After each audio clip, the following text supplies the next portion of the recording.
Hello. So for this video, I wanted to show the Google ADK, doing something very similar that I did with the Microsoft Agent Framework of doing a sequential builder of three agents calling each other sequentially. And I also wanted to do those three agents not using um, the Google Cloud, the Gemini models, but doing something very similar that I did with the Microsoft Agent Framework to kind of show that you do not have to use the Google platform in order to use the Google ADK. So similarly, they support things like Ollama, um, calling other providers, say Microsoft Foundry, or wherever else you want to get your models from. So that's what I want to kind of show here. I don't see a lot of examples. In fact, couldn't find any examples of that. I'm sure there are some examples of that, but I just kind of went digging into the documentation and some internal Python scripts that I'll show you here in a moment too. So the first thing I'm going to do here is I'm going to use UV to create a new project. I'll call this, I think the other one was called Model Options. So I'll call this Google ADK Model Options. Now that I've initialized that project, I'll just change directory into it. Great. Then I'll use UV add to bring in the Google ADK. Now it is enormous, so this will take a little bit, so I'm going to pause the recording. Okay, that did take a little bit, but that's okay. Yeah, 113 packages, like our sub packages that brought in just by bringing that in. So now I'm going to create a new Google ADK project, and you use that or create that by doing an ADK create, and then whatever name you want to call it. In this case, I'm doing a UV run first, which will kick off my virtual environment, and this will kick off a brand new Google ADK project, which will ask me, do I want to use Gemini models or some alternatives? So again, I'm going to pause this for a second. Okay, as I said, once you run that, it does take a while. I don't know why it takes so long on my machine, but regardless, it does. And so, it's suggesting I use Gemini 2.5 Flash, but instead I'm going to pick that other models that I'm going to fill in later. And you can see what it kind of stubbed in here, an environment variable. I'm not going to use that. This, which is the initialization of the class that is the agent.py. So now I'm just going to open up in Visual Studio Code, and we're just going to take a look at the setup as we have it right now.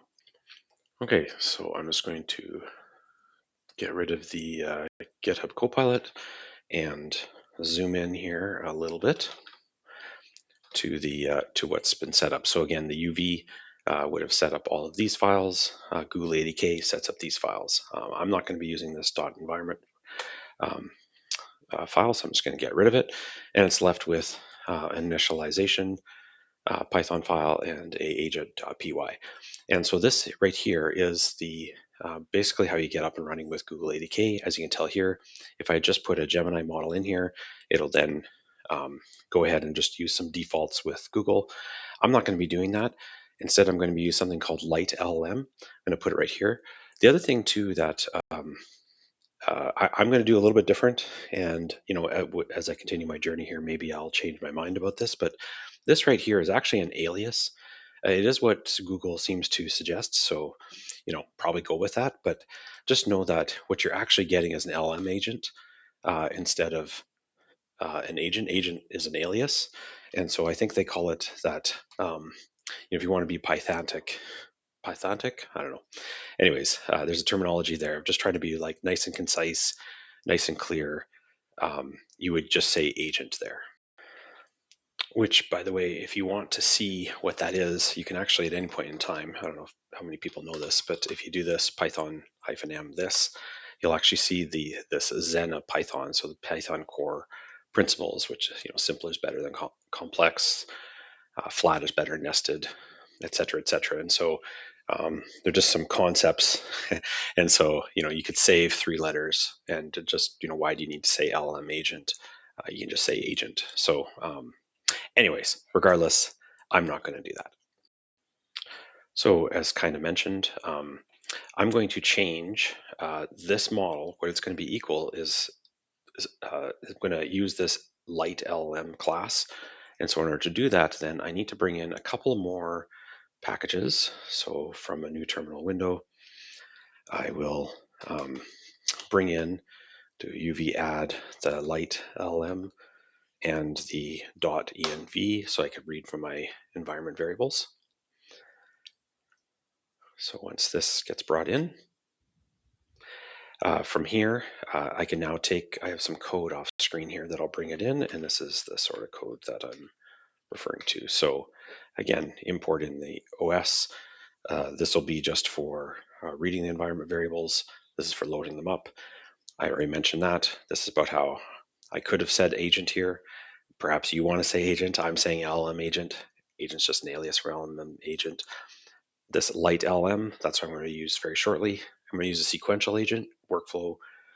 I should say the Microsoft Agent Framework has something very similar that I didn't use in a previous video. But in essence, I did do a sequential of one agent calling another, calling another. The Google ADK has something very similar. Similar or exact same agent instructions. So I'm just going to collapse that whole region here.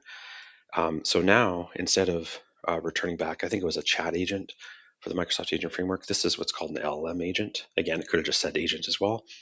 Get the URL and the OpenAI, whichever model that I want to use. And this is where this part right here is kind of interesting. So there's a bunch of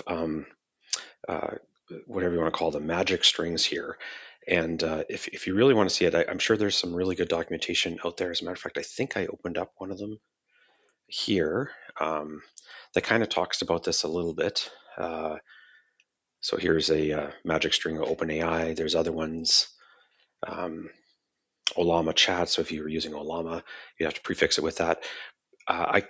There probably is a way to get all of them, but what I found, by exploring around here, is deep in the bowels of your virtual environment. I'm sure everybody that's very familiar with Python knows this, but as I'm learning it, this is how I'm seeing it: is when you bring in those packages, it's bringing in all that source code too. So Python is that all the Py files are just sitting right here.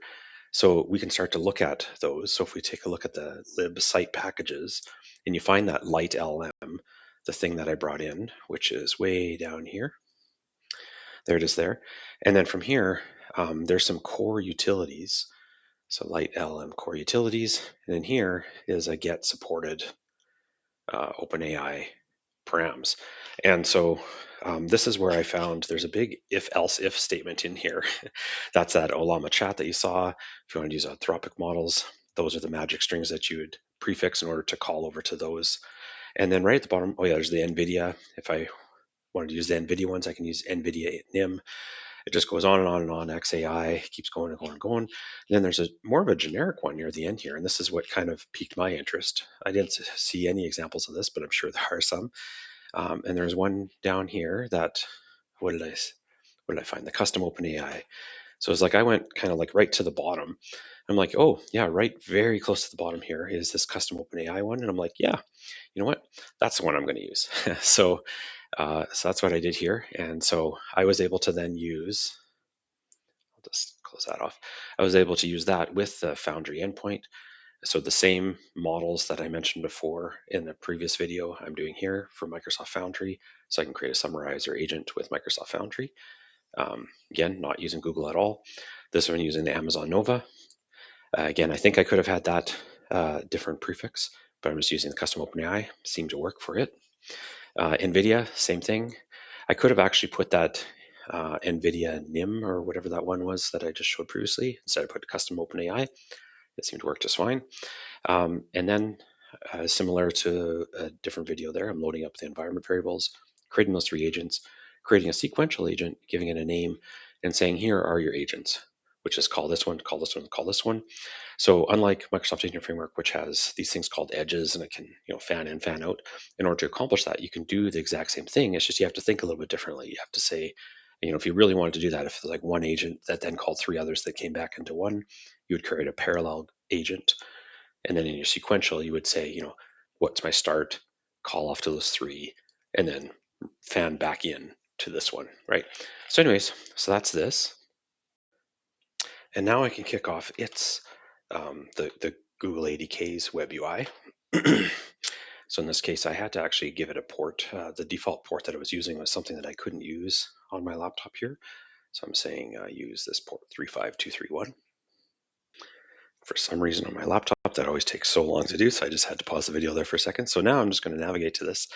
And this UI, I really like. Microsoft Agent Framework has its own benefits. It kind of shows the agent calls in action. Not familiar with the Google ADK being able to do that, but it does have its own um, features and benefits, which I'll show right here. So I'm going to paste in some product or some product feedback and let it run. Oh, oops, I forgot to press save on my agent. So let me save that. Let me just close this off, start it up again. I'll close up the old window. This one right here, I'll just close that, or I'll let it kick in a second. So now that it's spun up, I will navigate to it, drag the window over, paste in, which of course is not in my clipboard, so just bear with me as I grab that text from a different demo.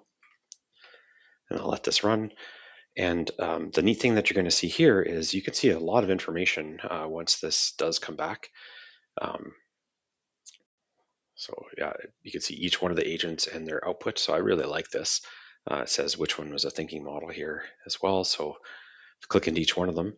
It kind of shows you a visualization of where you are.